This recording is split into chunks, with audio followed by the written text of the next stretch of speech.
Good afternoon, good morning. Welcome to the Discord discussions. Today we are going to continue on our conversation from last week when we were discussing the contrast between masculinity on a conservative versus progressive perspective. And then today I thought it would be pretty interesting to start unpacking a couple pieces of that because you can't talk about masculinity without the converse of femininity. And then I would say that what ties into that as well is where does masculinity go? Because if you, to me, I was thinking about this over the week. Uh, as men, masculinity is our advertisement to the other species, to the other women, right, or to people around us. It's our facade, for lack of a better description. And I'm sure that there's a delta between the person you truly are and the facade you face at the world that is your buffer between you and the world. And for men, that's masculinity. And it's kind of something I've been considering. And I don't know if I'm right or wrong, but that's where we are. It's like, if you take the typical conservative male, angry gun toting, walking around, puff chest up, the typical alpha. I hate the term alpha, but alpha male, as it were. Isn't that just a projection of their masculinity? So, to me, I think there needs to be a discussion had around how do we create the amalgamation of the conservative man and the progressive man for the ideal male, right? And of course, that brings us to Jesus. I mean, organically, that's the ideal male that everyone's aware of for the most part. That doesn't mean that's the only example or that's the only standard, but it's one that's very, very high set bar for everyone to reach. And I think most men would agree that that's the case. But I would like to get each person's opinion on my initial thought, and I'm going to leave you last, Chris, just because you usually like to take in everybody's thoughts. So I'm going to grab Phil, and then I'm going to grab each of you in order, going down, Phil, and then from there, tell me what you think, Phil. Is masculinity our facade? Is that, or do you think that is more binary? I think as we're seeing in society, you're seeing the disparity between, or I would say the mixing of male and female roles, I would say, um, and or the waning of both by any gender or by any person. So then I think we're at that experiment's edge where we're finding out it's not a good idea economically, sociology, or like socially, and you can look this back in even Rome's fall. They were doing the same thing. Reading the Iliads back then, um, and so to say that we're digressing as a society, I think that's up for debate. Um, but is it important? I think so. I think it's very important, at least to maintain some resemblance of that. And I think, as I was going to mention, as society gets a little bit more comfortable, and I think that's been something that every country, every group of people have strived for, which has been comfortability or the ease of comfort. And as that is created, I think men become weaker because they're not needed to do the things that are quote unquote masculine. So when you say comfort, are you implying like the environment? We've gotten more control of our environment, and our Well, basic necessities are, for the most part, available without yeah, well, the slaughter for or danger usually yeah, well, associated with it. yeah. For example, I'm sitting in a house, right? I've got a roof over my head. I've got an AC on. It's hot outside. It's not hot in here. I have electric. And everybody is doing their part. I'm not even doing any of it. I'm just paying a bill. And I can do what I can do, but I don't have to worry about all the other ancillary items that make up the comfort of my life. So to say that those they've definitely changed from being, oh, I have to go get water from the well, or I have to go and hunt, or I have to go do this. It's changed for sure, and it's more a lot of responsibility of doing the thing that you know you're good at, which I think is more of a contributing factor to society. Um, does that answer? Sure. There is Okay. no right or wrong. All right, Seth, Mr. Stylings, take a deep breath. So, uh, um, I agree with a lot of what was just said, and I think it's important to have the conversation about gender roles without this idea of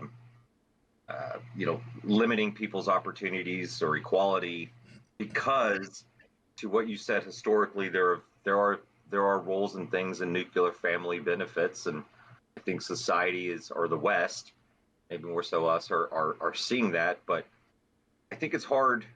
What I want to trying to articulate is, um, when we look at women around the world or women in the U.S., women in Texas, I mean, where are we stopping this definition? So I would just say the women in my life, the women that in the West that I would, um, be around and have, this short life with, I don't see a lot of the arguments that are being made on behalf of women from them. I don't experience their angst or their limited opportunities and their particular activities that they're defined to be. I just don't see it. So what I'm trying to say is I almost see this, um, either role defining of what we're talking is for women, and I I don't see it. Maybe I surround myself with strong women, and I happen to be in the West with the benefit of ignoring what I want to ignore. But in general, I wanted to say when it comes to back to masculinity, we're defining or trying to define. Um, I don't think masculinity is, um, without the other side of the argument of what is feminine and what is the women in our lives. I still think that's a part of the equation of how I'm defining masculinity. I don't think it's a skill or a trade or a gender role that was assigned to me, and then that's what I take from it, or I have just this image of who to look up to, and that's my role of masculinity. I really do think um, they're part of the same equation. That it. I still believe that we are responsible as men to, um, find better terms for those around us and the young men of our country, and what that means. But I also think it means on how you treat women, how you define anything in regards to limiting anybody. And I don't, and I know the gender identity is just like, is almost exhausting. And to me, it's just like, wow, what are we doing? We have bigger problems than identification. Um, but you also mentioned something, and you were trying to, I think, correlate how we men define masculinity in terms of, you know, if I'm getting you right, how we, is it the opposite of what's feminine, of what women's roles is? Is it different? Is it correlated? Is it together? I still think it's part of the same picture. So I'll leave that as my opening comment because I don't want to ruffle too many feathers earlier, but I No just think feathers it's ruffle me. interconnected. I think we're too interdependent. We obviously are independent. We wouldn't have a species without men and females, and so we are independent no matter how much we want to act like we have defined, uh, roles in life. It's like, okay, well, chromosome or not, like that, take it down to the biological necessity of what we're trying to recreate our species. When you're adding culture and identity and Western philosophy and just, progressive movements to society and making things equal, we're going to run into this wall of, okay, well, what's our defined definition of what this person should be allowed to do? And I think the West, and I think what's masculine about some of the freedoms that we have, is that we have more ability to allow the women of our lives not have limited availability or run into limited opportunities. We can help be that part, but now it's becoming like a conflict. It's becoming another us and them, another in group, out group type situation. So that's my opening comment. Fly, what do you think? Well, you guys, I know you see there's an attack on masculinity and on feminine energy as well. It seems like, especially here in the West, they're trying to blend it all together. Have a To me, unisex. well, yeah, it's like I'm seeing more males becoming female. I'm seeing more male, physically male, have feminine energy, and I just truly believe that only the divine masculine can lead the feminine out of her. I think right now the feminine energy is in chaos, man. That's just me. And when you realize and understand that the masculine energy governs structure, order, discipline, rules, regulation, code, and form. And I believe, just me, my opinion, the feminine energy isn't designed to have a natural order. Thus, without the masculine leadership, it is in itself chaotic. And that's transhuman, more. I mean, it's chaotic out there. And so men don't know the men, women don't know the women. You see women more taking on more of a masculine role. So right now, to me, I just feel like we're in disarray right now. Legit? Yeah, I totally believe that we're in disarray right now. But I also think that part of it's not just the problem that everybody is going nuts so crazy. I think it's being pushed a lot by, you know, the crazies, of course. But Social we contagion. really honestly, we, huh? A social contagion. That's Yeah, what I've heard. yeah. So a social contagion, and it's gotten to the point where if we can't figure out what the hell a masculine figure versus a feminine figure is and apply it to our specific genders and step up to the plate, everybody's all just going to be unified and there ain't going to be anything. And that's where societies collapse, man. I, maybe I'm wrong, but I believe that's where we're heading if we can't figure out a way to get people to understand that, yeah, there's going to be extreme sides of each part of it. You're going to have guys that are just, crush you like a bug kind of people, and you're going to have women that just, you know, they're they're prostitutes their whole life because they don't know anything else to do.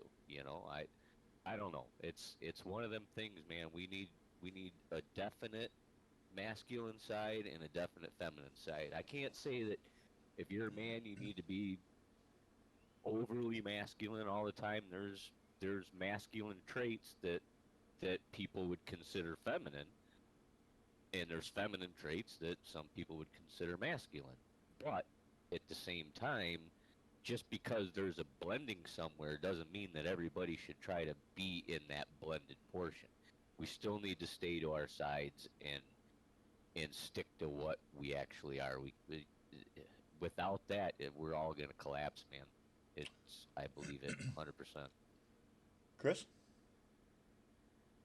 Yeah, I mean, Your opening. yeah, my opening would be that there's definitely, I guess I'll slam the left a little bit, but I mean, I think it's fair, like, because it's relevant to where we are now. There's like in terms of currently, I would say that.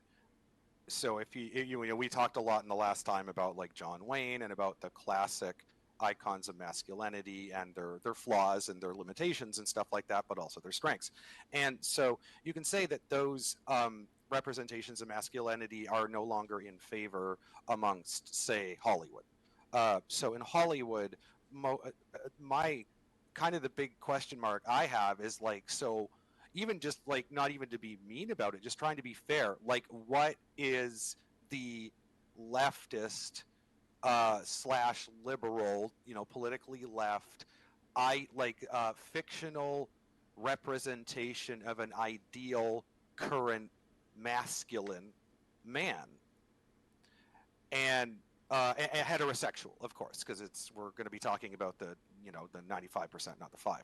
We're going to be talking about us, and I don't really have like the left has this bizarre and again, I'm not okay. I'm all of these statements. I'm just going to be generalizing. The left is not some giant monolithic block, et cetera, et cetera. But like, as far as like the Atlantic, Huffington Post, all their media is concerned, like Chris Pratt is not a good masculine role model in terms of like his real life as a person, and that's never made any sense to me. And they point out things like, well, he's teaching his son how to hunt and fish, and he's a Christian and he goes to church. Like those are in the articles, and I'm like, why are those why are those bad things? I'm an atheist, but my entire extended family is devoutly religious, and they're all really successful and good people. Like, and I don't get the. There's just that weird. So, but to be fair, so I'm like, okay, well, who are you putting forward as the left's idealized? Like, what's your version of the masculine that's good? And I can't think of a fictional example. Well, I don't think they're interested in actually producing that, because I think what the left has mainly been producing. Well, they want to produce villains that are masculine, and they want to produce heroes that are feminine. But and that's why we have this rash of Mary Sues, because they're not very sophisticated in producing. The irony that the steroid turbo masculine Ronald Reagan 80s and the George Bush Sr.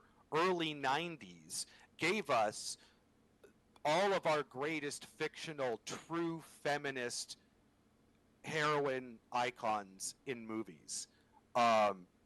Ripley and Sarah Connor.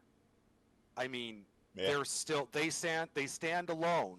And so somehow the 80s and the early 90s, while they were doing all this wildly misogynist stuff, and to be fair, while they were making some of the most like cringy, hackneyed, blood-drenched, low IQ, pandering to dumb male violent trash that we've ever seen. That's why Red Letter Media has endless fodder. Oh man, some of the straight to VHS tape stuff. Cool. Like if you psychoanalyze it about what it says about the men who like made it and consume it, just scary stuff. But somehow in all that, they still managed to make all sophisticated feminists I know do now is point to Ripley and Sarah Connor and say, why don't we have current versions that are that complex, sophisticated, believable feminine strength that's not, Atomic Blonde, where you've got a 100-pound woman sending a 250-pound man flying backwards with her tiny little jab with her tiny little fist, and this is supposed to be a realistic movie that you're taking seriously. She doesn't have some superpowers. If she has superpowers, then fine, it's awesome. But she doesn't have. She's supposed to just be a real woman, and it's just like, and you're just supposed to accept that. And it's so stupid. And it's just like, yeah, that's why Ripley never got into a fist fight with a grown adult male in any of her movies, because she never needed to, and it wouldn't have made any sense. Like. It's just, but she learned how to use a gun pretty quick, and she kills aliens better than any of the men. So it's like that's how she shows her dominance. She doesn't emasculate the men to show it. Remember, she was also defending. She was also defending in the movie a young child. If you remember. I mean, so there was a matriarchal. I could do an entire podcast about aliens, because the second movie is where she really becomes this feminist icon, and the second movie is literally a battle between mothers.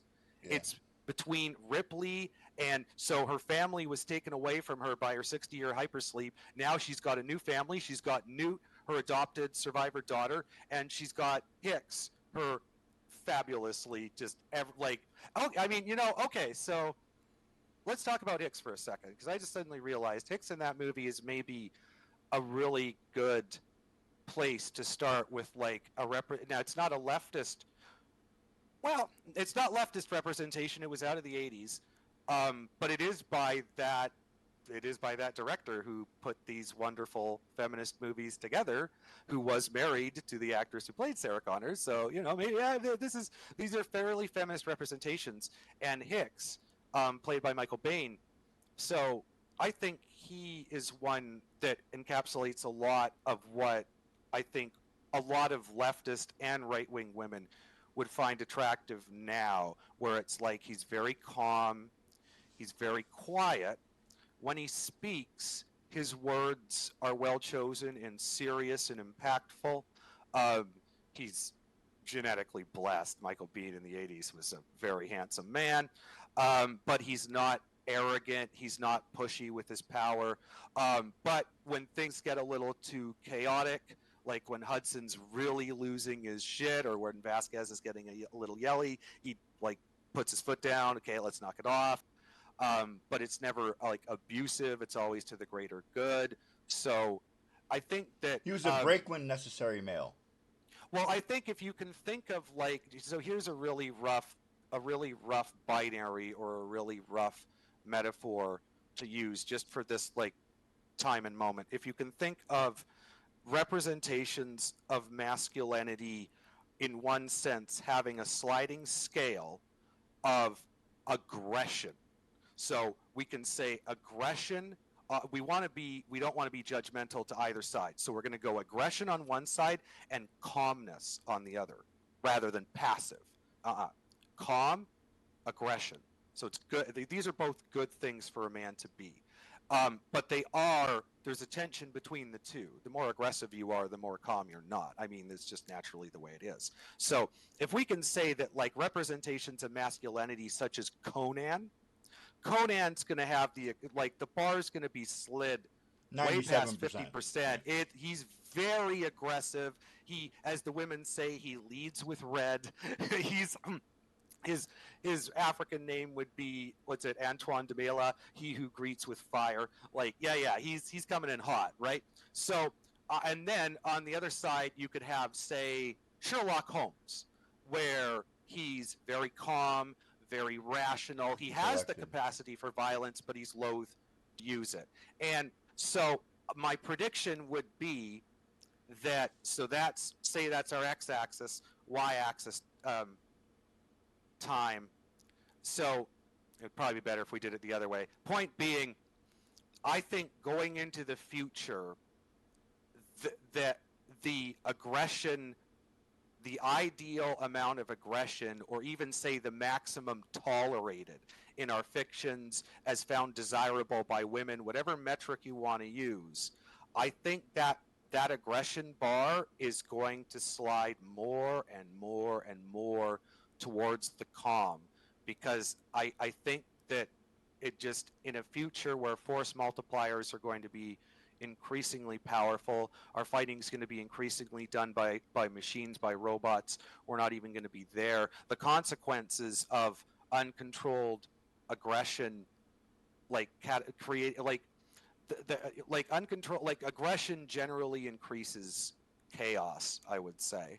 I mean, I think calmness increases order, and like if you think of like what are the connotations, calmness and order, aggression and chaos, like to me that sounds about right. And I think that as the consequences, like we're seeing it in the Ukraine right now, we're seeing what happens when one guy with a little too much aggression and not enough calmness, who's at the head of a superpower in terms of their nuclear weaponry, is like the consequences of this are probably hundreds of thousands of dead now.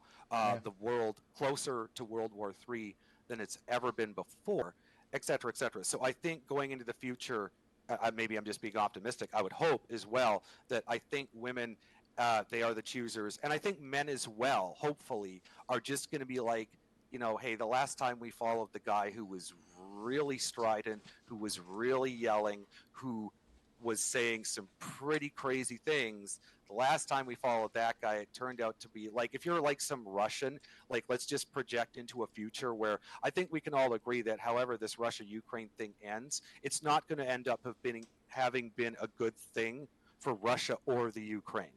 I don't think there's any way, however it ends, I do want to. There's no way Russia wins this and that. Anyways, to put a bullet point on my thought, I think if you're a future Russian, if you're a man, the next time you hear somebody talking like Putin, you should think about what happens the last time you followed Putin. And if you're a woman, you should think about the last time you found a guy like Putin desirable and made babies with him, what Putin did to your country. That's what I'm hoping. So Anyways. I'm going to kind of bring us back because that went really far off of where I was at. And No, that's totally, No, completely on topic. It's I about the know. future of masculinity. So I think one thing is men are going to be more calm. That was the law. That's what it ended up. Okay. And I would not think that that would be a bad thing. One of the things that I've kind of was thinking as I was listening to everyone's answer, and I know all of you personally, so I get the benefit of knowing a lot, having many hours of conversation with all of you. One of the observations I've made, we currently are enacting as a society, which I think is an interesting caveat to this discussion, is we really can't articulate well what we want. But my God, can we say what we don't want? And I think that's a proponent of both sides of our political spectrum. On the left, saying toxic masculinity, and on the right, oh, you feminized men, right? And you're seeing neither of them present any level of lucid argument about what should be, only what shouldn't. And I think ML really did kind of hit on that balance to be struck between aggression and stoicism, which was the thought that came into my mind instead of calm, was stoicism. Is, be the last, you've heard in the year. Yeah, that's a fine synonym. That works too. Right. Was be the last one to speak, right? You always want to be the last one to speak in any topic because it affords you the opportunity to hear everyone else's opinion. And they may say something you're already thinking, or they might expound on something that you hadn't considered. So I think that there's a return on investment as a society for us to start to praise stoicism over immediate action. But I think that sometimes, and this he said like kid from Baltimore, you got to smack a motherfucker, and it needs to be immediate. No wait, no think, just bitch, shut up. Not necessarily mean female, but an individual doing a very, very bad behavior. Like I saw it in Mexico. It was interesting. It was in Mexico City. This jerk store toppled over this woman's ice cream cart or taco cart into the ground just because he didn't get what she wanted, or she didn't get what he thought he wanted or deserved. The men that were within the vicinity of that woman basically beat his ass right there with no hesitation. He's just on the ground, feet rolled up, and they're like, "Get up, leave." And this guy's like, "Yeah, no, I'm not going to get hit again." But his bad behavior was absolutely immediately corrected. Now, will he do it again? I don't know. I won't be around, and the people that corrected him won't be around. But I think that there's a positive outcome of check-in behavior, because it has appeared to me that our more progressive cities, at least all the large ones, have a crime problem, and it's because there's no accounting for men acting in bad path, right? Committing bad behavior. There's no account. So I can't talk about masculinity without accountability. So I think, and Peterson talks about making your bed, right? But at the end of the day, that's accountability. So my next question to the panel is, in that scale of weight, where does accountability fall in defining masculinity? Is it the precursor for masculinity? A man who is accountable for all of his behaviors, actions, and words? Question mark. Who teaches accountability? That again, Men. I'm telling you, I only learned it from two men. I never learned it from my mother or my grandmother. Your mom never said, "Oh." No. It's responsibility. It comes hand in hand. Here's a question. In my mind. Can you, just because I actually don't know the answer to this at all, it just seems, I had accountable / self-aware as synonyms, but then I suddenly realized, well, they might not actually be at all. Self-aware is more difficult. Well, can a person be fully accountable for all of their misdeeds without being self-aware? That would, No. I mean, I guess it'd be possible if they totally trust another person to You tell actually, them you would actually know that when because they've been wrong. Like if their wife is just really on the ball. So yeah, I guess I just answered it. Yeah, yeah. Chris, Self-aware is like more. I guess yeah, it's more idea. It's a different thing. Okay, yeah, I answered my. Thank you. I answered that. You guys helped there. Because Seth, I had them as synonyms for a second, and then I'm like, I even have it written down, and then I'm like, wait a minute, no, that can't be right. Seth, what do you think? I Bud? think self-awareness is something that in the future is going to be valued increasingly, but that might just be optimistic on my part. Seth? No, I agree. I think it all stems and it's a precursor to masculinity is accountability. You made me kind of think about, I forgot who said it, who taught me that. And you're right, it was the men in my life. So does that fall as our responsibility then? Yeah, but when I'm trying to break down the sweeping general statement of that is, I'm like, well, on some things men taught me to be accountable, but there are other things that women helped me become self-aware to become accountable. I mean, it's all part of it, but I think that's just the norm of someone's environment, their upbringing. I mean, if you're raised by women specifically, you're still going to be an accountable person, and you might still be self-aware. So but I understand the statement. I like that statement because it made me kind of think back. Wow, like maybe I really was in the ones that were pushing me at a young age, and as a young man, it was coaches and law enforcement and it preachers. It definitely felt more masculine. I can give an anecdote. I can give an anecdote from my own personal life that I think is along that line as well. Like I struggled in high school, and I got expelled from 2 high schools, and I never graduated. And I went later, got my GED, and went to college, but that was like 10 years later. And my sister also struggled in high school, but she did eventually graduate. And now, I'm not saying this because I'm like jealous or whatever, but I can just descriptively notice that they didn't put up much effort. And like my parents did the best they could, but at the time they were really poor. When my sister's time rolled around, my mom had remarried and they had more resources. But even then, it was more like the system itself didn't give 2 hoots and a holler about me. They were ready to see me out the door quick. Oh my goodness, they moved heaven and earth to get her through.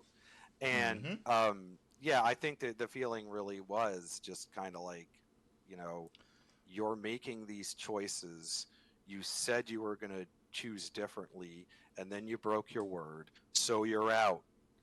There wasn't any third. There was a second chance, but there wasn't a third.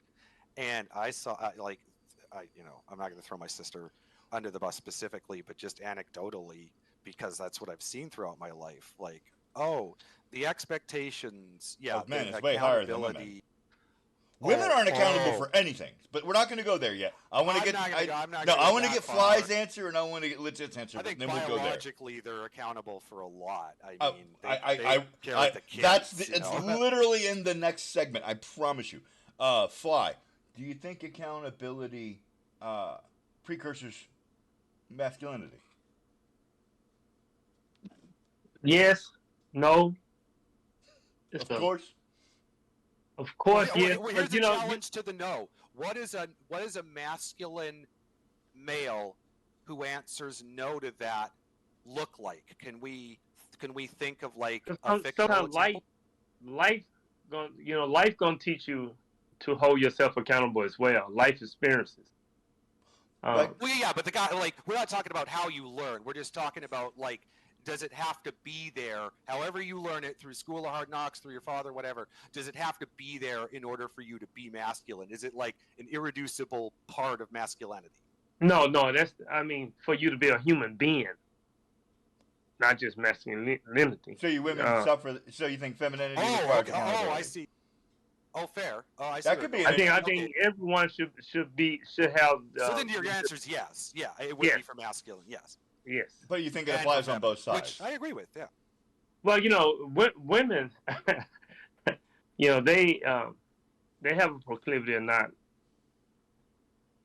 holding themselves accountable to things, but they should be. And We'll get that next. I don't want to. I promise that topic is 100% There's a coming. whole sisterhood ideology that is intertwined there, which is both good and bad. Yeah, that's a rabbit hole. That's Oh yeah, we'll get there in a minute. I'm sure. why are we going there? That's like for another. Well, What does that have to do with masculinity? You'll see. Legit.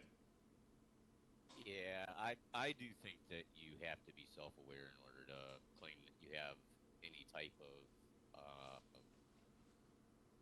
real masculinity, in the sense that there's a lot of people that think that they're masculine, but they're really not, because a true male figure would be self-aware and accountable for what he does, and how he holds himself across. You can't, if you don't have accountability, then you can't claim that you have any kind of masculine or feminine traits about anything. You have to have accountability, otherwise you're stuck in that zone where you are a nothing. So, okay, I'm gonna throw something in here that I saw on TikTok. It was not TikTok specifically, but it was on one of the social medias. But it was really interesting. You had a black guy, male, with long ass fingernails that were painted. He goes, "Being a man is paying for your girl's responsibility. It's taking care." He starts slapping $100 bills down. It's paying the rent. It's this, that, and then he's like, "Girl, do you want friends?" She goes, "Nope," and he gave her a bunch of money, and she's got a bunch of long ass fingernails. So he was trying to articulate that I can dress like a woman, but as long as I'm providing the money and taking care of the needs, I'm a real man, which I thought was really poignant based on where this conversation was going, because he's trying to present to the world the feminine while behaving in what's perceived to be the masculine.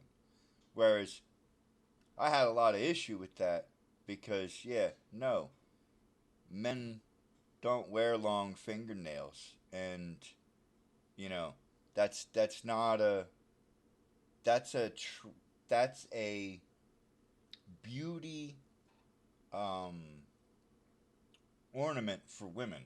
Fingernails being done, like my wife does her nails, and it cost me and her a considerable amount of money for her to do her nails every week because she went and bought all the shit to do it. And I had $1,200 worth of nail shit in my house, but that makes her feel feminine. So I think that's interesting in the context of this is a ideal where they're taking what has always been a masculine trait, which is provision, right? Providing a resource, and then wrapping it up in a girl bow. That's a pretty interesting visual, and I'm wondering if the intent of that is just a little bit to undermine the male position as to demasculate. Could I jump in? Yeah, absolutely, brother.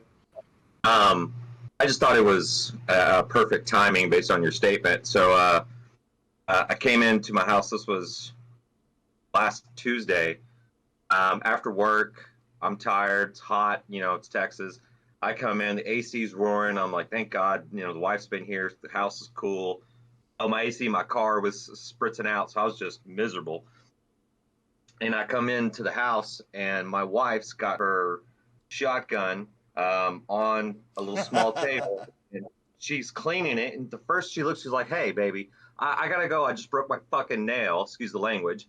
And so I just thought it was perfect timing because here's my wife who likes to do her nails done as well because she likes the way it looks and it makes her nails look good. But she broke it cleaning her shotgun, and she was infuriated. She just broke her nail in the shotgun, and I just thought that was perfect. But I know that's just a quirk for a comment of it to answer your question, but I think that there are things that we do to make us feel masculine or like men. But I think, unfortunately, a lot of that isn't self awareness or isn't accountability. It's perception of how another man sees you.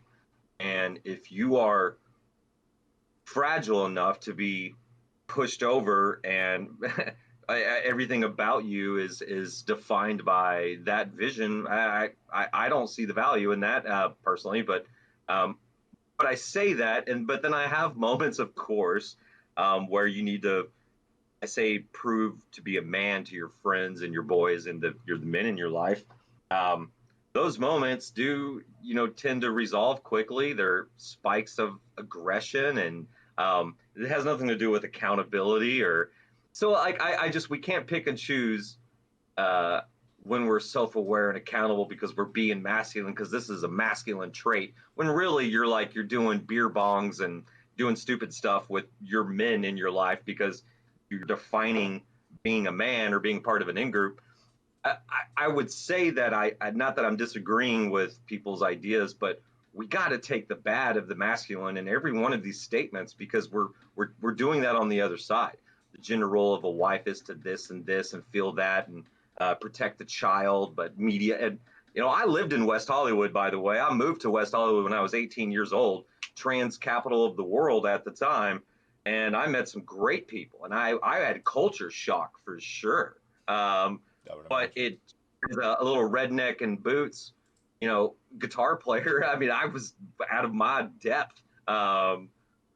But I never was treated weird or anything like that. I was treated with kindness. I was fed, and I've had I think it just kind of broke the image I had of like this other side, or that they're not human. They're human, and no matter how much we want to, idiots are human, good people are human, masculine people are human. It's all human traits and human chaos. So if we're for us trying to keep going back to this definition of masculine, well, we need to better define what's not masculine, not just what's feminine, what is not masculine in the image that we. What's a negative? Well, okay. So I think that's worth exploring.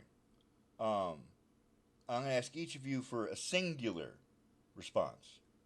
One, if you had a magic ball that you could eradicate a single trait from all of humanity that was constituted as masculine, what single trait would you remove? Or would you? I'm going to start with Chris this time. A single trait of that's considered stereotypically masculine that I would completely remove. You're God. You can remove that trait from all of humanity. Yeah, and to make the question, I mean, you don't want to cheese out on the question. You want to be specific. Mm-hmm. That's why I said one. Yeah. If I were to throw a little rock in the pond, it would be the art of war. Anti-intellectualism. I don't know if that's stereotypically male though, because I mean I see a lot of that. I mean, shit, all the Facebook moms and stuff. So I don't know. Think about it. I'll move on to Phil. Like I don't put it this way. I don't think that there's anything. Like I'm thinking at a low enough resolution where if you were to say something like hazing, I would be like, okay, well, I have no problem with getting rid of hazing.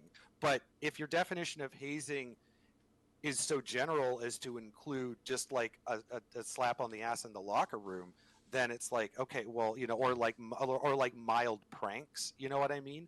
Then it's kind of like, okay, well, I think actually some of that stuff is really good for building bonds between men. That's how men bond.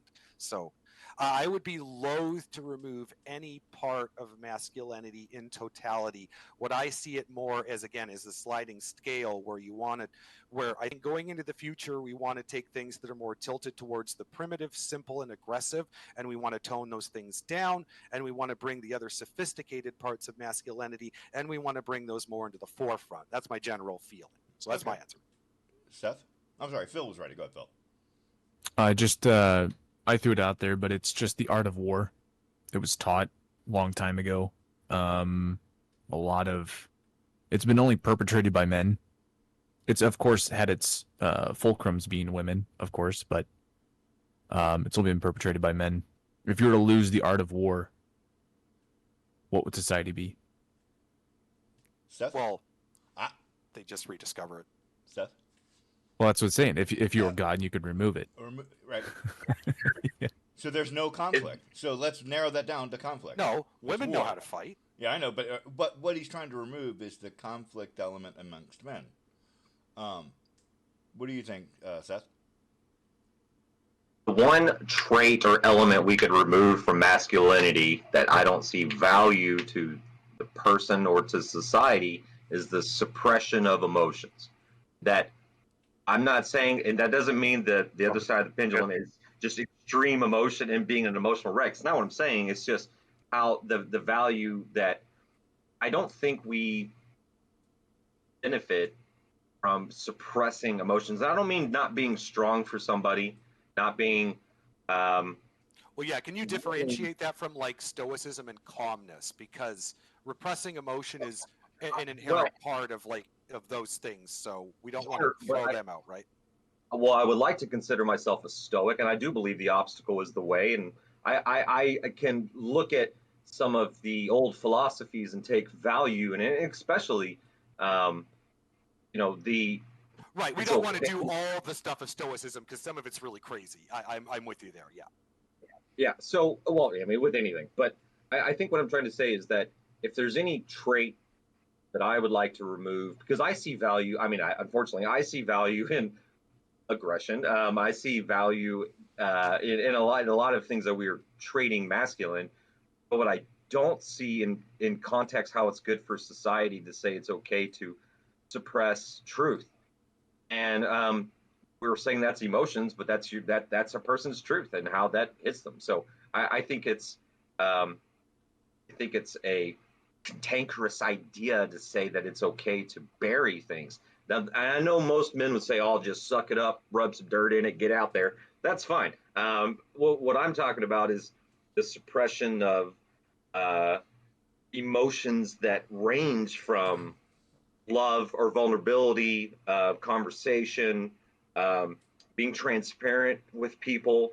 It's almost the image. Like, and if you're relying on the image, Are you talking about kind of like the macho? yeah, Like yeah. the really, because I really hate that shit too. I'm with you. Yeah, it's hard because there's so many traits that I believe and have value and appreciate what we're defining as masculine. Mm-hmm. But what if I could pick something to say that I would feel has the least amount of value to the person in society is the fact that men need to suppress emotions and truth for something, either themselves or society, and I don't know what that is. Like it's Interesting. that doesn't. So that's my Legit. answer. Oh man, um, that's a real tough one. Mm-hmm. I was thinking of like the idea of supremism. Like the most most people would consider the idea that I'm better than you is mainly a masculine trait.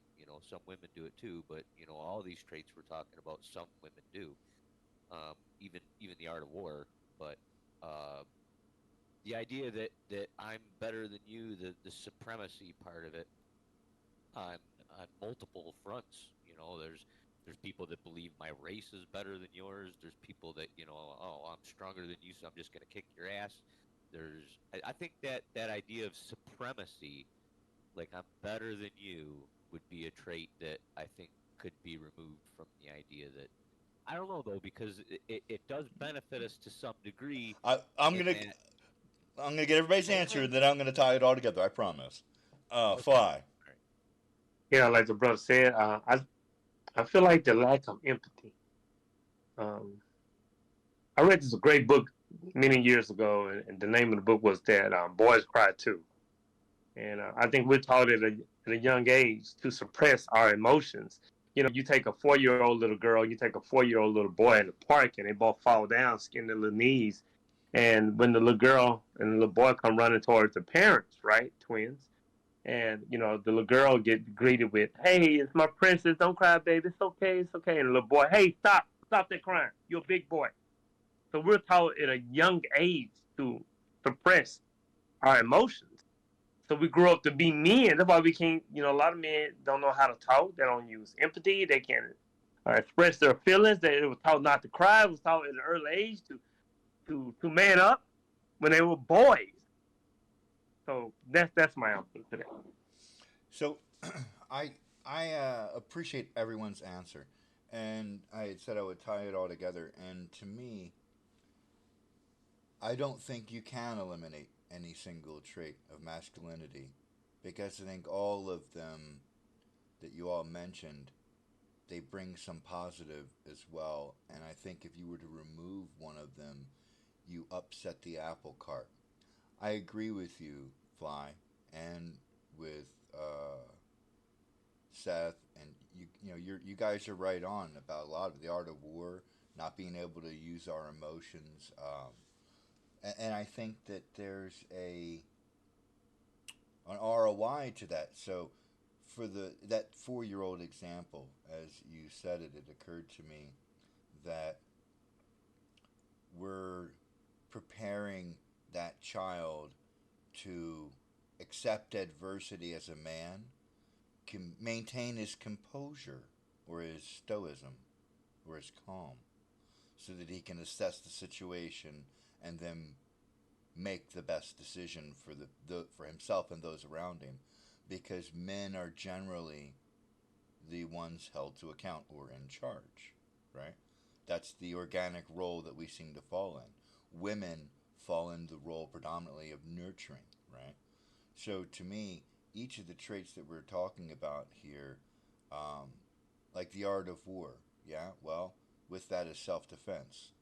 How to without Well, and it's why I don't like the idea of just completely obliterating them entirely. Again, to me, it's like I just wrote about, like, I think in the future, and I think even now, women like men they that like dangerous men. have, well, they like men that are both. They like men that have, like, so for example, a man that can be silly with his daughter.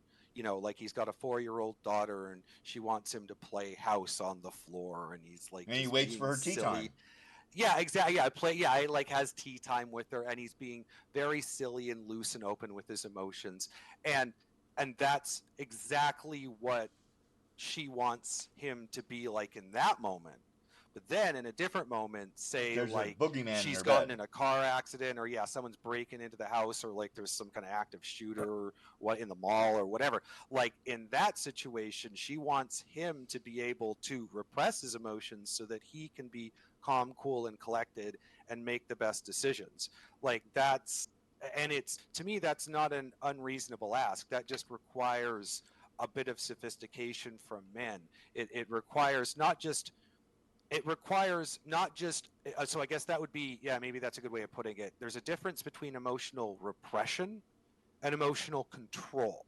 Yeah. And so I would say that, like, the bad, what Stalling was talking about, which I 100% agree with, is men who do not, like, when you're not sophisticated, you do the one thinking you're doing the other. You're not controlling your emotions, you're repressing them. And that's that Bill Burr bit about the guy who, Oh yeah. can never admit a puppy's cute for his whole life and just presses it down and then dies of a massive heart attack when he's 50. That's not a positive role model for masculinity. No. That's a joke. That's a black, bitter joke, because there's countless men have lived lives of quiet desperation, doing that, literally never being able to admit that a puppy's cute because they're gonna say I'm queer, and it's just like, that's just not, that is not useful to anyone, including the guy himself. So yeah, I think that increasingly in the future, just if you're like, again, just on a rough sliding scale, you're just going to see, like, from simple towards sophisticated in all forms. And the men who are not going to be able to manifest these um, masculine traits, or enough of them to be selected by women. I mean, we're seeing it now already. Women have become increasingly choosy. They're willing to freeze their eggs. They are willing. They say they're not, but they clearly are. Nick Cannon has how many kids with how many women? Elon Musk has how many kids with how many women? Hyper intelligent, very successful, very calm, rational, logical women are making those decisions because like from a So Then you have I Gandhi. perfectly Yeah. understand the frame they're making it in, and I support it, and I think it makes sense. So, like, men are gonna have to figure this stuff out because women are just gonna keep making babies with the ones who do. I'm gonna throw something because Chris ML posted a picture of Bezos and Zuckerberg, right? Who hold on, Yeah, and I'm gonna point something interesting out. Elon, Bezos, all of these guys are hyper intellectuals, right? They're all super super smart people, very generally constituted as leftists, right? All of them are learning Elon combat ain't no sports. leftist. No, I'm not, but he's a hyper intellectual. But if you notice, all of them are really pushing towards having a masculine body figure. I mean, look at Zuckerberg. He's training in MMA. You look at Bezos. He's working out He's like a got his black stud. belt in. Yeah. He's got his black belt in jujitsu. All right. Zuckerberg could fuck any of us up now with his hands. Don't Well, kid yourself. that's That guy is physically dangerous now. well. That's my point, though. Is even the perceived left sees the value in masculinity in the male traditional form. And something Phil wrote that I think is interesting. It seems the further you far away from morality, society begins to despise and create reasons to leave the original intent of the genders. Which I agree with because when you look at Adam and Eve, right?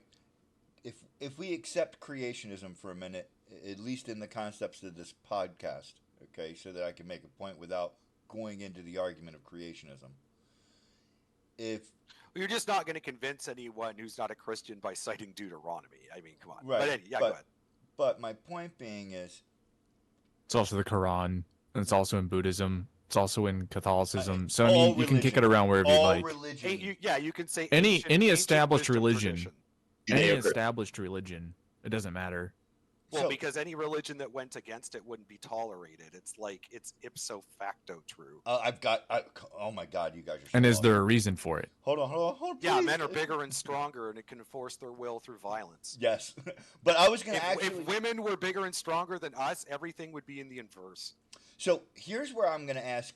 I'm going to expound on what Phil pointed out in the chat, which is we were talking about religion, right? And we were talking about religion has a very specific role, regardless of actual belief, right? Whether it's Muslim, Hindu, right? Men and women are created, right? Women are created to help men, right? They were put on this earth from man to help man. What I We find didn't interesting. say what religion's role was. Hold on. I'm getting there in a second, please. But the thing about it is, all of us, me and Seth, who are married, as well as Fly last week, articulated that our wives contribute exponentially to our masculinity. Meaning that we want to be better men for them because we feel internally upon self-awareness that we're not meeting the best version of us that we could be because we want this woman to have the best version of us because she inspires that. And I believe 100% that God created woman for the purpose of inspiration as well as that empathetic, the counterbalance to our organic desire to control and dominate everything in our society, because that's a very masculine trait, is order. So we want to order everything. We want to order the trees, we want to order the flowers, we want to order the birds, we want to order everything because that makes us happy because we know where everything's at. That's a very organic male thing. And what I find interesting is there's a religion we have yet to discuss, which is called humanism or secularism, which is 100% which is being forced on the Western populace, which is that the individual human is way, way more important than anything else. And then, that is a really narcissistic ideology. That's just classical liberalism. That's like centuries old. But it's... You founded your country based on it, FYI. I know. And John Locke. Hobbes. Yeah. So, All your founding fathers were classical liberals. They were all I know, educated men. and that's why I'm saying that there's a. How did secularism lose the dynamic between men and women that all You're other confusing religions? secularism and leftism. You're equating the two, and they're not the same thing. They act like a religion to me. No, you just no. Leftism is an ideology. Like secularism isn't even. I don't really know what that describes. Like secular humanism is like the atheist. You could call that the atheist attempt at a Everybody religion wants to without the spooky stuff. Right, everybody wants to. Oh, you should get your truth. You should have what you want. You should always feel Oh, good. no, that's postmodernism. Anytime you start hearing, it's people almost like a talking religion. It's about more isms. It's just more isms and bisms is all it is. Well, no. It's just they just happen to these descriptions just happen to end in ism, but they're describing incredibly complicated but doesn't they systems constitute that a are religion? relevant and need to be understood. They can't be dismissed because of just how they end. I mean, it's something understanding postmodernism is pretty key to understanding the state of our current world. To consider people even walking around denying reality, you're like, how can that be? Postmodernism. There's also a whole completely different argument, kind of along the same lines of let's just assume that there is no God, right? And that we've evolved over the past 40 billion years. That's just science. Right. I'm just saying. Let's say we do. Let's say carbon dating's correct. That's what we've done. And yeah, and we've evolved from little amoebas to two sexes to some degree, two biological categories that reproduce and over billions of years, and that have worked in harmony, right, for billions of years. And it's over the past 20 years we've decided, oh, well, we've got it all wrong, and everybody of our forebears are complete and utter shite. They're misogynistic. They're what?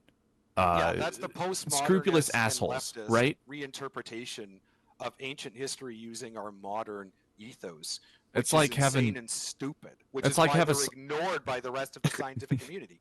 It's like having someone who's a scientist that goes and gets a bunch of funding to research a specific idea, right? And so they get $150 million, and then they go 6-8 months into their research, they find out that they were incorrect in their idea. But instead of saying, I was wrong, let's pivot, they have $148 million behind them that they have to keep pushing down that idea. And so they keep going because that's where the funding's at. And so to say that we as a society have not been pushed in a direction based upon where the value is or who's paying them is my guy. Sure, but again, I mean, we don't want to confuse the ideal, so like the scientific ideal of empiricism, with the reality of how it's being articulated. They're not the same thing. One Nobody's is willing to ideal pivot. That's supposed to that people are supposed to follow, and that often is followed. And then there's reality, right? But we don't want to blame the ideal for the fact that it's not being followed 100% in reality, because that's a bit like if it's being followed 0%. So, for example, like communism, I would argue that communism is one where we've seen in reality that like none of the principles that it's supposedly for actually like benefit or get like or happen. When so why are we still going for reality? Well, that's a whole. That's the same Yeah, it's the same thought. Right? It's the same thought process that I'm having when using. Empiricism has nothing to do with any of those things. Empiricism is the opposite of that. Empiricism is the idea, for example, that like scientific experiment. So the idea of experiment, of replicating an environment precisely, but if the way in order to test whether the consequences will match. That's called scientific experiment. You're skipping the step that I was referring to. Based on empiricism, which is the idea that it can all be accounted for, and that the same environment will produce the same outcome. It's replicatable. Correct. Yeah, exactly. But what I'm referring to, that's what science is based on. What I'm referring to is people who have an idea, they factually prove the idea that it works, but it doesn't create the resolution that they want, and so they keep going at it. That's what I'm referring to. So to say that people don't do that in religion, they don't do that in gender studies, they don't do that anywhere, is is yeah, nonsense. But nobody said that. We were talking about the ideal, and it's like you're confusing a description of the ideal for a description of reality. We weren't describing reality. Like, we were just talking about empiricism as an ideal. In terms of how it actually plays out, no, so, like, I've read The Structure of Scientific Revolutions by Thomas Kuhn. Once you read that, you can't ever look at science as this perfectly executed process, and we update our ideas as soon as there's clear evidence for one side over the other, and it's not political, and there aren't like little power games being played amongst all this. Oh God, no, all that stuff goes on. So I'm not going to sit and pretend like science is some perfectly Oh, no, not at all. executed process in reality. No, it is subject to market forces that you're talking about. Like, good science would set out to prove a proposition, and then if it proves the inverse, they publish the results, and they've proved the inverse. That's still good science. So, like, for example, that Swedish study, it was like some 10 or 15-year study that sought to prove that smoking weed, that marijuana use was correlated with lung cancer, and they were so sure, like, that's what they were going to find, and they found the opposite. So they published those studies, and it's a very well cited, well done study. The fact that they didn't expect the results didn't affect their method, and then when they found the exact opposite, and it was quite convincing for the exact opposite, they just published that. Like, that to me is what good science Okay. like a good And an experiment honest society ultimately would do that. generates new knowledge. Yep. Whether or not the knowledge is the knowledge you want should be irrelevant, as long as it's adding to the general human understanding of the universe something that wasn't there before. I would argue, and I think just everyone would agree, that's good science, right? So I would pose the question: do we consider that we are in that feedback loop for the past 20 years of this postmodernism?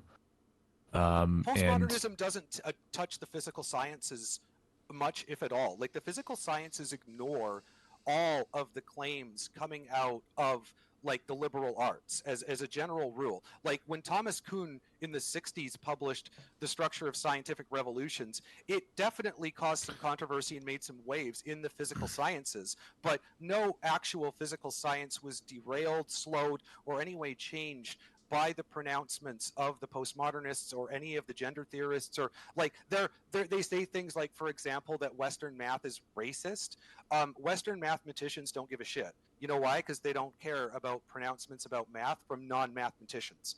Physicists don't care what gender theorists or anyone from a liberal arts, philosophers, they don't care what anyone who's not a physicist says about physics.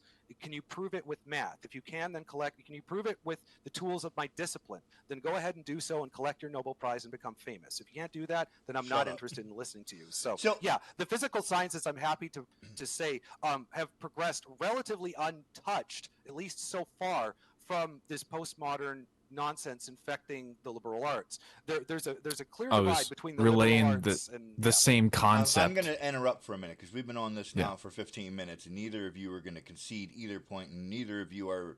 We're not really arguing. We're just exactly. That's just a discussion. You're saying the same thing over and over again, and I've already. No, we're not doing that either. We were exploring a point. I know. But it's okay.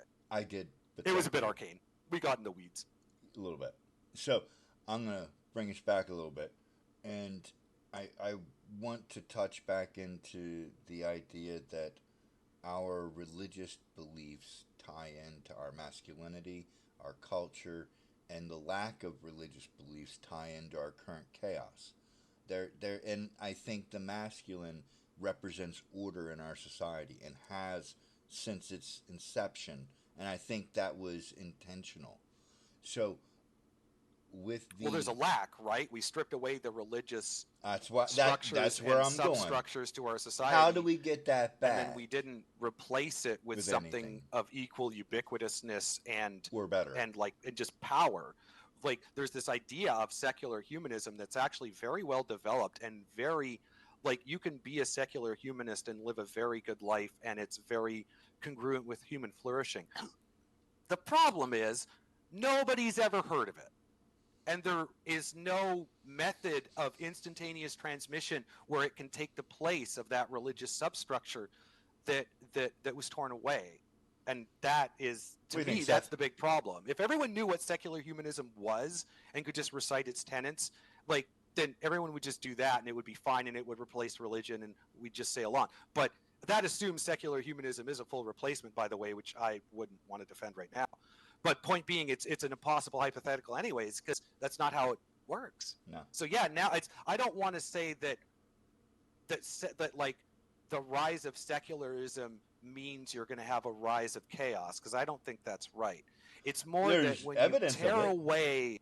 when you tear away that kind of substructure, that much of it that has been maintaining order, and just order, we can say, has been maintaining order effectively for all of our species history, essentially, as we've been, certainly once we stopped being nomadic and developed agriculture. Yeah, and then to not respect what we had torn away, to not replace it, maybe to not tear it away so quickly. But again, these weren't decisions that were made No. like consciously.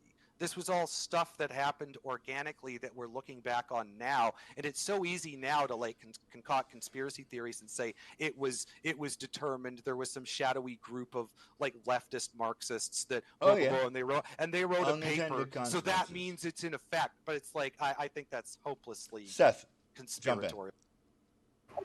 I'm trying to follow the differences from secular humanism to transcendentalism. You know, where this country. Let me expand on that. So, if this country, for hundreds of years or 19th century, have had our, I'm going somewhere with this. We say that it's a good thing to take down the secular structure we built within this society, and that it's more about the person and the individual. It's to celebrate liberty and whatever. We're talking about the person, right? That, from my understanding, that's that's transcendental. That's an American transcendentalism. The idea that these structures, these old dogmatic structures, are holding back the individual and corrupting them. I don't know the difference of. That's more like iconoclasm. Say again. I was going to say that's more like iconoclasm. I don't know what that is. Iconoclasm is the rejection of tradition, the rejection of ancient narratives. So, like ISIS destroying all the ancient relics and holy places while they were rampaging through the Middle East. Remember when they were destroying mosques and churches? That's iconoclasm, like trying to erase the past. Yeah. I mean, what's kind of happening to our history, right? Well, we're trying to rewrite it, I think, is more what we're trying to do. We're reinterpreting it like a lot of bullshit ways on the left and the right, in my opinion. Good. Yeah, that makes more sense. Of let's keep it defined to American what we're doing with the church and state. And I know, to answer your question, Dean, earlier, I think you're leaning towards, are we seeing the results of taking out the structures of the past that have defined gender roles, like the church, the Christian church, specifically Judeo-Christian, has defined the gender roles. Because we've lost that, is this the outcome that we're seeing because of the loss of that structure? Well, how do you not point to it, though? It's not going to be univariate, but it's going to be involved. I mean, yeah, I think it's important because it represents a lot of people's positions. I don't think it's the answer, but I think I understand it's an easy jump to fear. It's an easy jump to, but we're still one of the most religious countries in the West by far. So this idea that the whole West is pretty religious, it's just not true. So besides, I don't know the stats, and not like third world, but first world countries, maybe second. Besides Italy, like, aren't we the most like Christian country in the world? Maybe Brazil, but yeah, that's not a fact. I'm not even aware of a single leftist country that it's like over 50% atheist. I'm pretty sure most leftist countries are still all over 50% religious. Like Canada's like 85, 90% religious at least. Like America's like 95 last I heard. I mean, or 90 at least. So, religious the world population, religious versus atheist, I think it's still like 94 at least percent plus, probably more like 98. So But we still do the most religion isn't evil going things anywhere. in this world, though. What was we that, still Clyde? do. We still have our evil tendencies, even though we're so religious. It's a contradiction. Times of intense religiosity have also been some of the most barbaric Violent. and Oh, brutal yeah. times in our world history. So yeah, like I don't think the answer is going to involve simply like, oh, we just need to put back the religious substructure that we took out. Like, No, it's not that simple. that's not.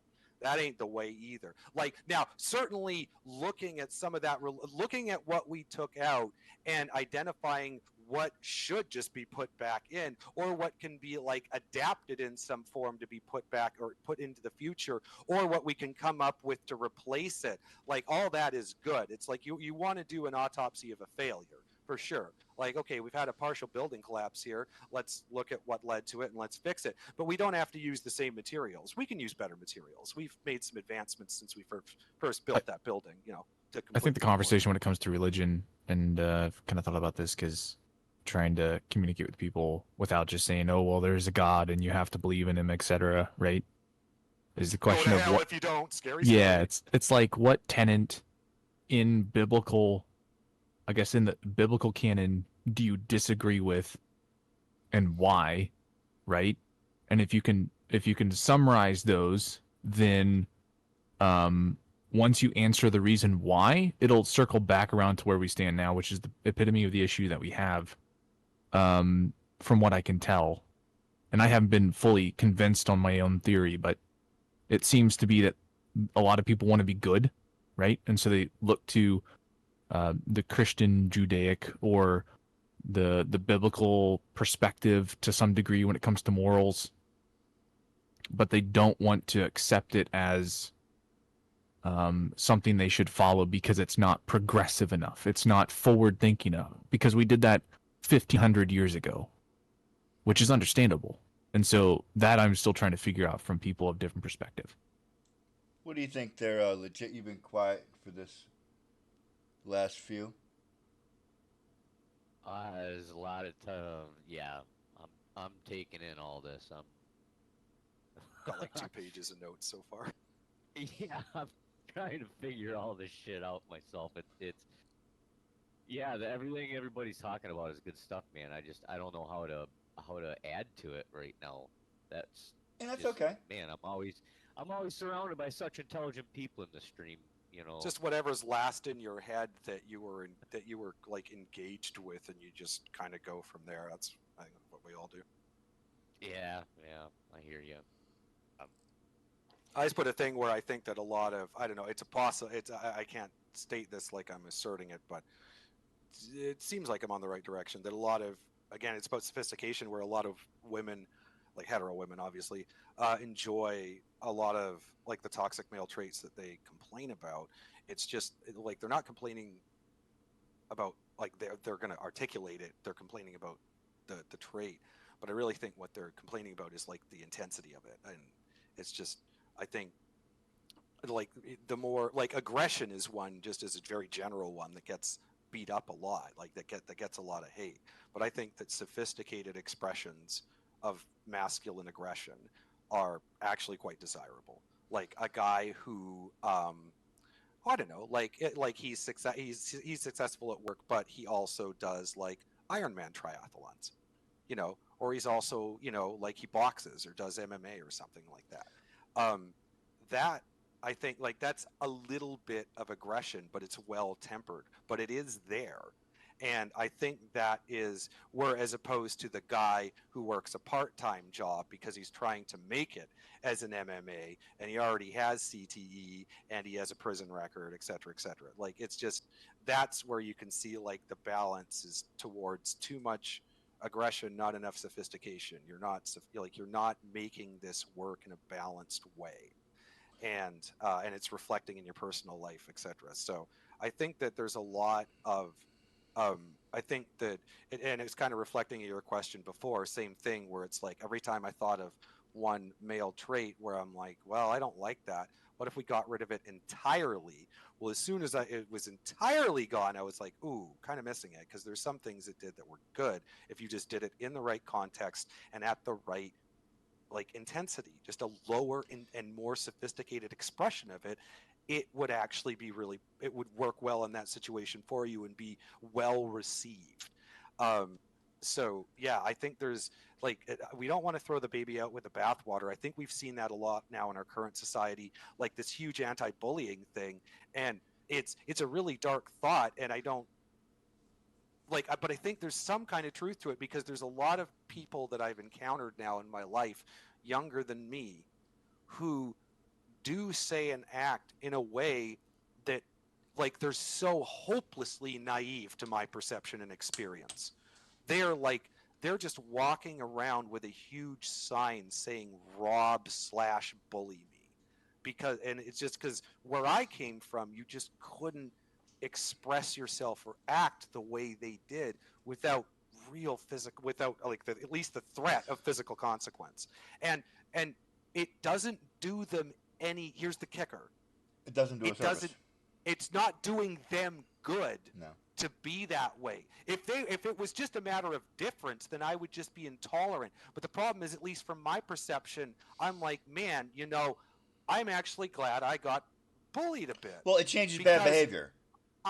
well, it, I don't want to go into the whole bit, but the point is that, like, it's by completely eliminating all what we would call the entire spectrum of picking on other people behavior that's called bullying, we can ask the question, are there positive effects with bullying that have been outweighed by the negative, but that those positives we have now thrown out too? Not saying don't throw out the bullying, but just rationally it makes sense to notice what positive things have been thrown out that by this behavior as well, and of course try and, you know, supplant the deficiency through some other means. And with bullying, it's one where I've seen, like, I never thought of it as a bit of a blessing that I got bullied and that I always have my head on a swivel, but I see people get jacked now, It keeps or you just unaware. get like hit by cars because they're unaware, because they're looking at their phone. And I would be like, I never walk down a city street with headphones on or looking at my phone. Are you out of your mind? Like, Yeah, you're just absolutely. screaming mug me. But and I see it happen, and I'm like, that's never happened to me, because I You got the suffered shit kicked X. out of me on You the had- way to school. Yeah, like, Could it's I just, could I unpack that for 1 second? And we're starting to get towards the end of our discussion, but you said something very interesting in the context of bullying, that I don't want to use the term bullying. I want to use a different term that I think will be more easily bullying's palatable. very hostile. Okay? Yeah. Not just conflict, but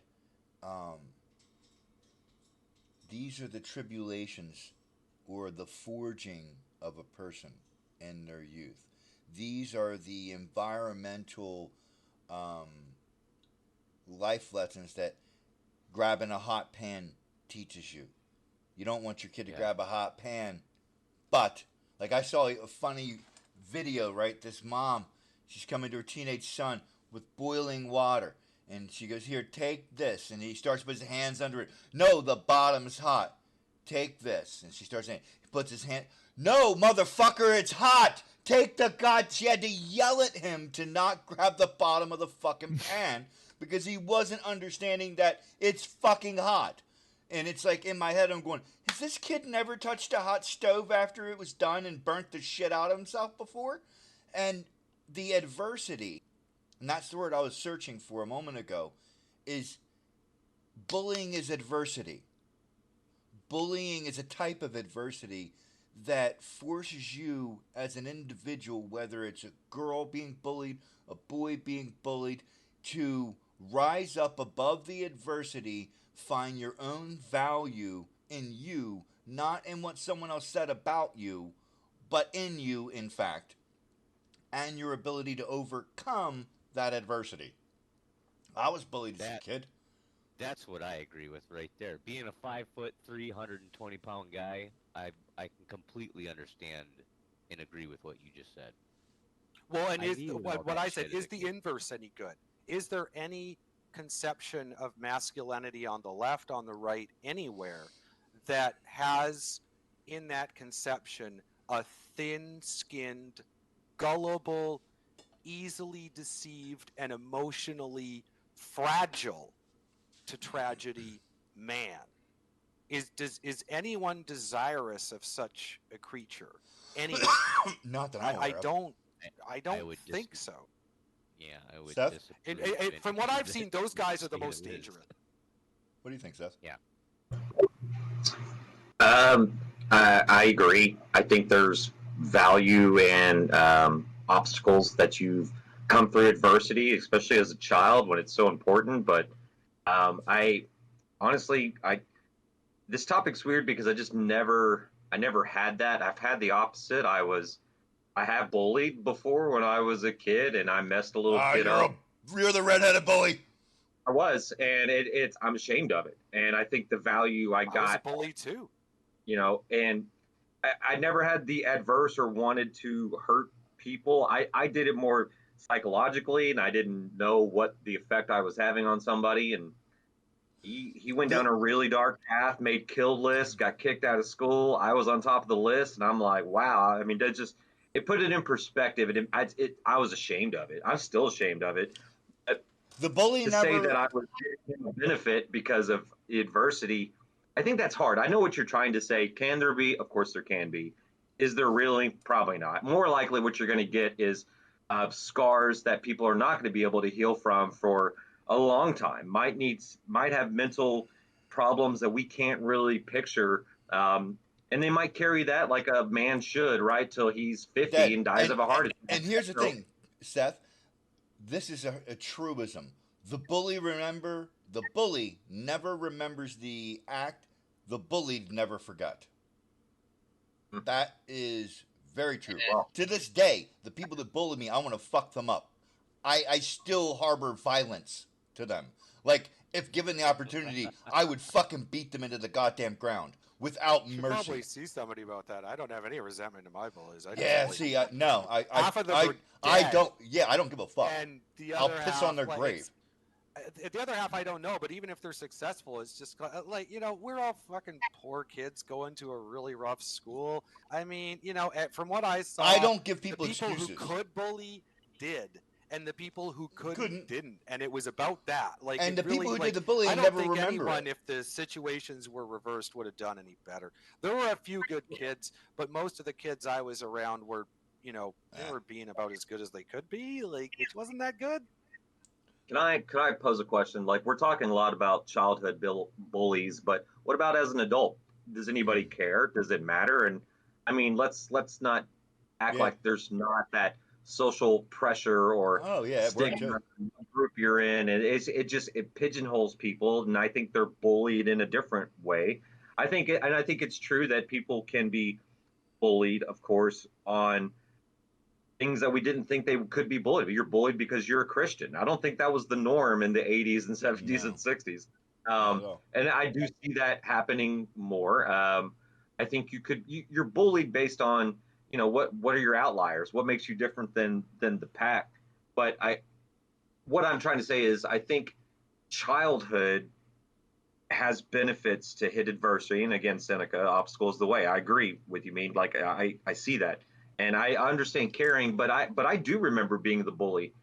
I do remember that. I think because You're a the special kind of person, honestly. the reaction was a lot more swung than I thought. Uh, was the causation of it. But anyway, I think that we can. I would like to hear y'all's opinions on what term are we using, because I know the bully term, like you said, is just it's too hot. But what is that term for adults? Are we not? Do we not see this in our political theaters? Do we not see this in media every day? That it's bullying to get an answer. It's pressure to define, how someone thinks, and because you think that, and because You're they're immediately different, bad. have to be the enemy. They have to be. Yeah, They have to be I don't like that use of the word, because when we were talking about bullying, I'm thinking about, like, direct. You do this, like, I'm going to make you act this way through violence, and I'm going to carry it out. And in the adult world, that's it's more sophisticated in less- the adult world. Well, I don't It's know not if as primal.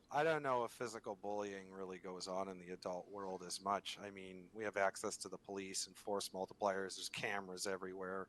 I mean, it's less. Constitutional carry. Yeah. Yeah, right. If you're in Texas, it's like you never know a guy's gonna have a freaking gun, blow your head off. Like grandma can pull a 38 out of her purse, blow your head off. So yeah, I mean, it's. I Physical think bullying once you in the become adult world slows down a lot. Just saying. it really does. I think as a young man in your 20s, you're still you can you find it Your if you fist want is to find conflict it. too. I did, but then I think as you start to accumulate, like basically as you accumulate things to lose, as you accumulate equity and a life that you actually care about, and you're not just this 20-year-old With yahoo nothing. with nothing to lose anymore. Yeah, like it really, I think that just kind of tempers things, just because you realize, like, the dumb ones don't, the dumb ones lose it all and end up in jail. But you want to talk about natural selection, well, I guess that's as good as What do any. you think? Fly's been quiet for a bit. I want to get Fly's take on all this. He's heard a lot of conversation and been real quiet, and I'm interested in what you got to say, Fly.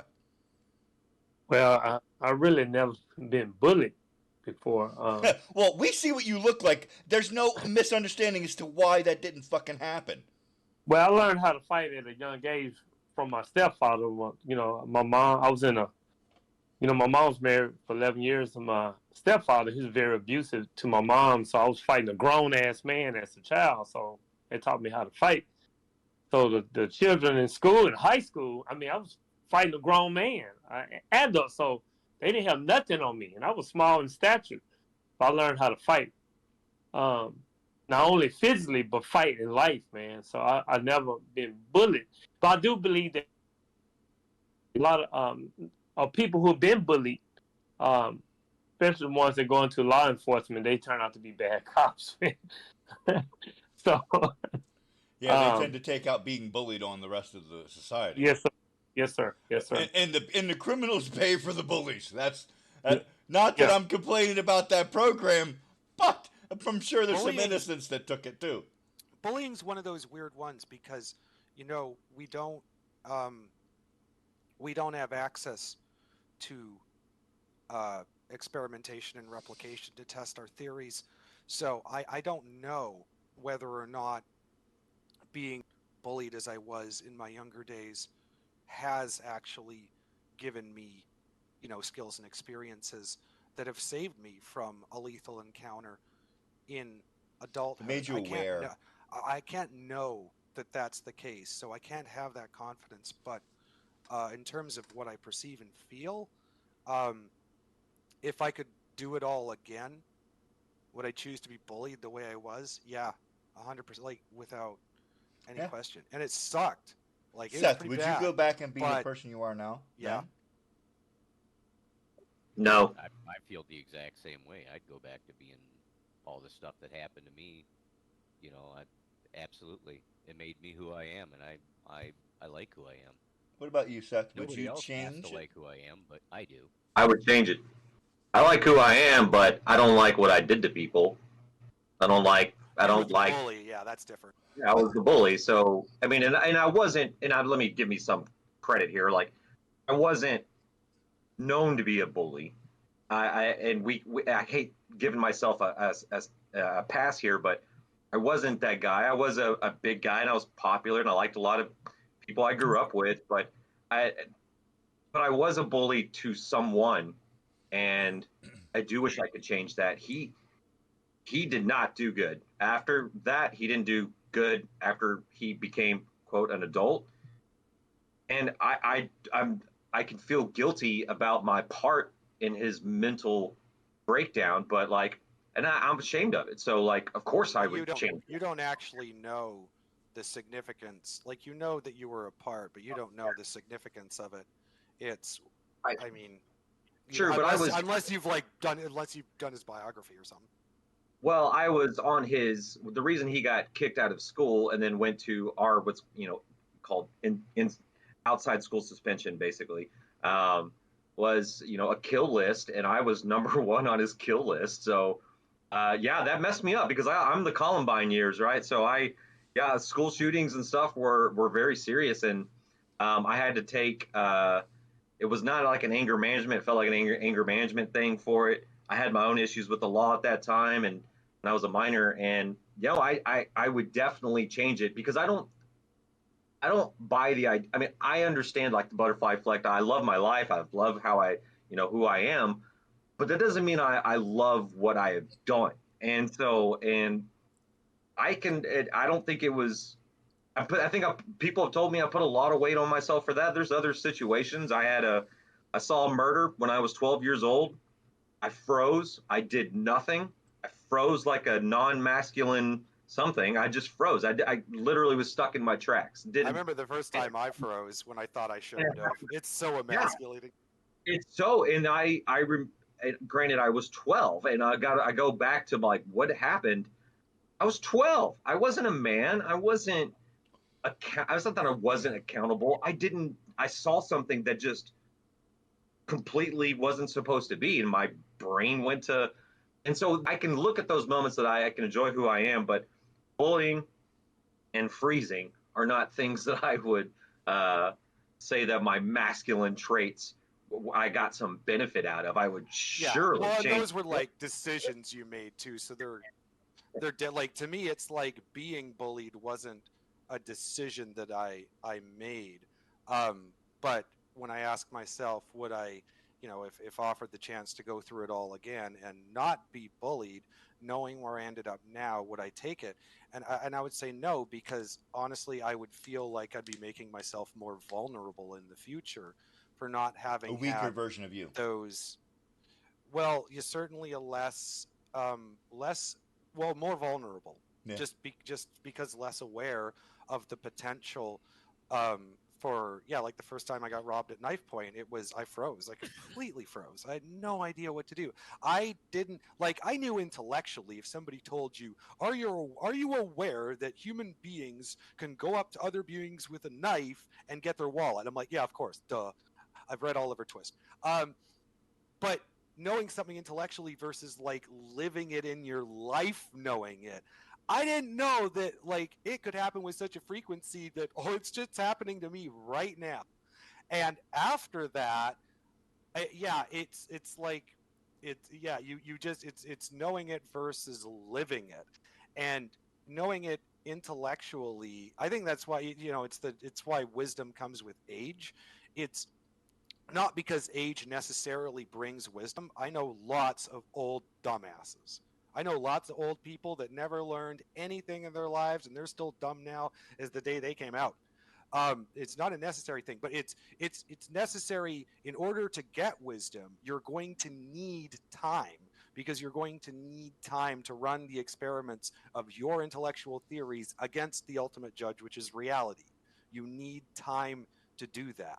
And so that's why there are very few wise, 18 to 20-year-olds. There are some, there are a few, but that's why they're celebrated as the exception, because they are the exception. Most 20-year-olds Are have. dumb. I remember me at 20. I thought I had the whole world figured out in my head, because it all added up in my head. All the numbers added up in my head, and it all made sense to me. And I couldn't find anyone who could use their letters and numbers and words to make me think otherwise. So, boom, I didn't have to consult reality. Well, yeah, I was fucking wrong, right? So, we all know that. I mean, it's what Feynman said at the end of the Challenger disaster report that he co-wrote, where he said, you can have your theories, but nature is the ultimate judge, and nature cannot be fooled. So don't think that your cleverness of self-deception or deceiving others is going to work when it's applied to reality. And yeah, anyways, that's another rabbit hole. But if anyone wonders why there's very few wise young people and more wise older people, it's simply because you need time.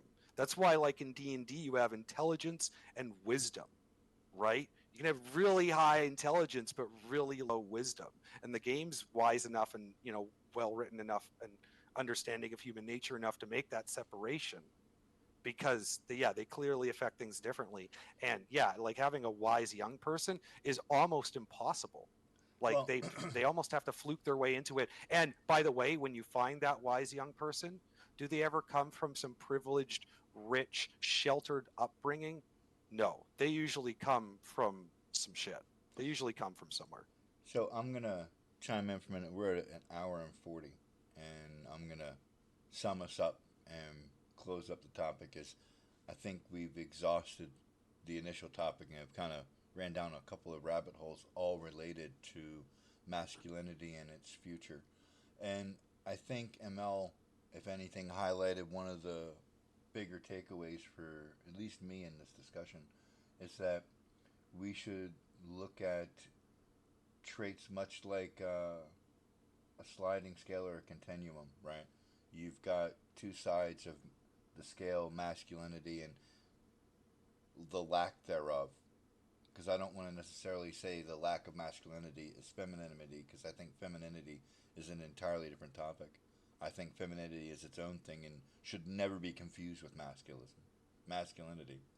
And I think there's a balance to be struck between hyper masculinity and a lack of any masculinity, where you have no moral masculine code of accountability, which is something that we've all identified, and self awareness. I think self awareness comes with maturity, and I think self awareness is tied into wisdom as well. Um, I definitely am of the belief that the society and women will select the traits that will be pushed forward, because at the end of the day, men behave almost 100% at the design of capturing a mate. Like, from about 12, we are solely set on the idea of getting a woman, right? And we're really dedicated to the program. I think men have been looking into it for a long time. And our method for that peacock or that plume of color that we display is masculinity. So I think that we as men need to continue to discuss what we think masculinity should look like. I think we should continue to ask good questions. And I think we should begin to have a dialogue with women today that doesn't immediately begin with the observable point of, can I bed you down and how quickly can I bed you down? More like, okay, when you're looking for an individual that you're willing to travel this life with in this short 80 years, who do you want to travel with, and do you want to go in what direction with that person? And I think that's where men have to really start paying attention to what's being made in request by our mates and by the female in our social circle, because those are the people that you're influenced by. I don't necessarily want to go by and say that there's a standard that you could apply to all men. I mean, Jesus, of course, but let's just work on the concept of that masculinity is personalized 100% of the time. It's 100% of the time. Even Jesus is contextual, right? Like Yeah, you have to you, make that you have that to know the why, right? that pattern of Jesus. You have to still make that fit map onto your current reality somehow. Yeah. Otherwise, it's just not useful. Correct. So I think accountability from other men has been done in the form of bullying, in the form of jest, in the form of, hey, my friend, dude, you're being a jerk. I love you, but you got to stop acting like that. And that's something that we need to aspire as men to be willing to accept from another man, that, you're observing my behavior, and your observation of my behavior and your accounting or holding me accountable for my behavior is good. Not immediately fought with, okay, I'm going to fight you over this because I believe that what I'm doing is right. We need to work on the idea as a group, men as a society, that, yeah, we don't actually know everything. And there's the potential of learning something from someone else that doesn't look like you, doesn't sound like you, doesn't walk like you, doesn't think like you. And I think that what we're trying to do here in this podcast is put forth more than one idea, more than one perspective, and hopefully the people who listen to this and watch it will walk away with more questions than answers, and hopefully they're going to get the opportunity to engage with the people around them like I get to engage with these fine men and discuss the reality of the world we live in. And on that note, gentlemen, I thoroughly appreciate all of you for coming out and talking. We're going to, next week, do you guys want to, dare I say, address the feminine? Question mark. Uh, Do we want to touch that topic? The third Yeah. rail. Let's see where it goes. Okay. You up for that one, Seth? I'll do my best. He's like, it's a trap. You're being lured in. yeah, exactly. Phil? I'm self-aware and accountable enough that I can talk about women. Yes, I can do that. So. Phil? Yeah. Completely and utterly unqualified. But that doesn't matter. You have an opinion. You're observing. I have an them. opinion. We're unqualified I'll- for most of the shit we talk about. What are you going on about? We'll just put tons of qualifiers. Hey, in case it's not self-evident, we're a bunch of dudes with dicks and testicles talking about the experiences of people we know nothing about. So, Yes! It's going to be great! indulge at your leisure. It's a bunch of, definitionally ignorant people.